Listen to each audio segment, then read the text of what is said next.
어떻게 듣고 어떻게 가르쳐야 하는가?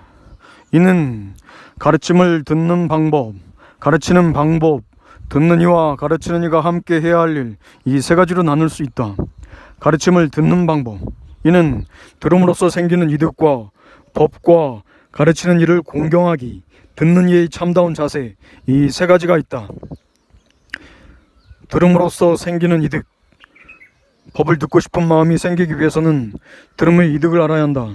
택배초미라는 경전에서는 들음으로써 법을 알고, 들음으로써 죄 짓는 것을 절제하고, 들음으로써 무의미한 일을 하지 않게 되고, 들음으로써 열반에까지 도달할 수가 있다고 했다. 이와 같이 들음에 의지하면 해야 할 일과 하지 말아야 할 일을 구별할 줄 알게 되며 3장에서 율장의 의미를 알고 계율을 파하는 일을 피할 수 있다. 또 경장의 의미를 알아서 선정을 닦을 때 일어나는 산란한 마음 등의 무의미한 일을 버리게 되며 논장을 이해함으로써 지혜를 닦아 번뇌를 제거하고 깨달음이 경지에 오르게 된다. 자타카 본생담에 이르기를 들음은 무지를 밝히는 등불이며 도둑들이 훔칠 수 없는 최고의 보물이다. 매우 큰 어리석음이 원수를 정복하는 무기이며 요법의 방편을 보여주는 최고의 친구이다. 모든 재산을 잃었을 때에도 변치 않는 동반자이며 저저 부작용이 없는 모든 고통을 치료하는 약이다. 큰 덩어리의 죄를 한 번에 통째로 부술 수 있는 제일의 무기이며 명예나 보물보다 더 값진 것이다. 인격자가 만나게 되면 그들에게 최고의 선물이 되며 많은 사람들 중에서 최고의 학식을 가진 자로 인정받는다 하고 들음의 이득을 설명하고 있다. 이처럼 들음은 무지의 여둠을 밝히는 등불과 같다고 하는 이유는 우리가 한글의 기역, 니은 글자부터 익히기 시작해서 자음과 모음을 모두 알게 되면 한글을 모르는 어둠이 사라지는 것처럼 지혜의 등불이 생기기 때문이다. 이와 같이 들을수록 듣는 만큼의 무지의 어둠이 차례로 사라지고 지혜의 밝은 빛이 널리 퍼지게 된다. 그러나 우리가 듣지 못했으면 기억자가 당나귀 머리만큼 커도 알지 못하며 그저 머리를 흔들 수밖에 없다.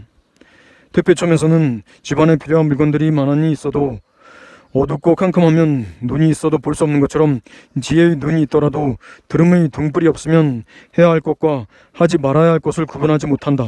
그러나 캄캄한 집안에 등불을 켜면 자신의 눈으로 필요한 물건들이 어디에 있는지 자세히 볼 수 있는 것과 같이 들음의 등불에 의지해서 지혜의 눈으로 모든 법을 알게 된다고 했다.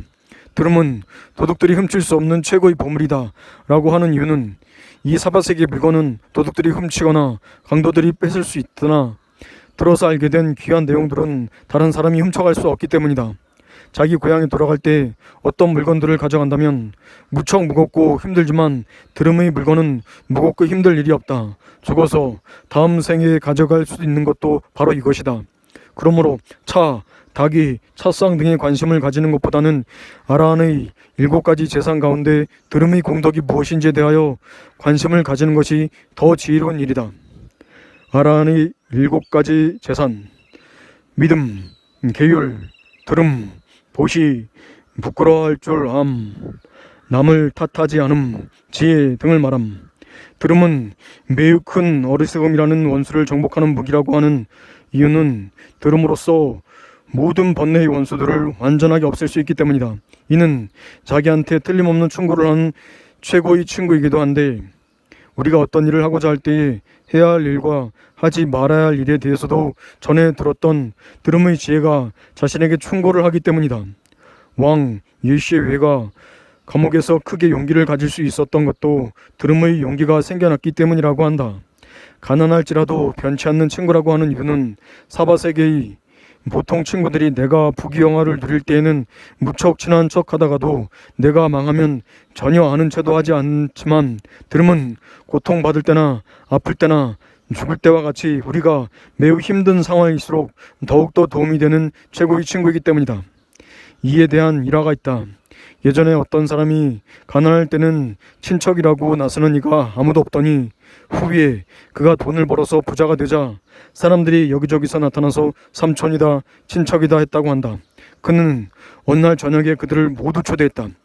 그들이 전부 모여있는 탁자 위에 돈다발을 올려놓고 나는 전에 삼촌이 없었는데 삼촌을 생기게 하고 친척이 없었는데 친척을 생기게 한 돈 당신에게 절을 올립니다 라고 했다고 한다.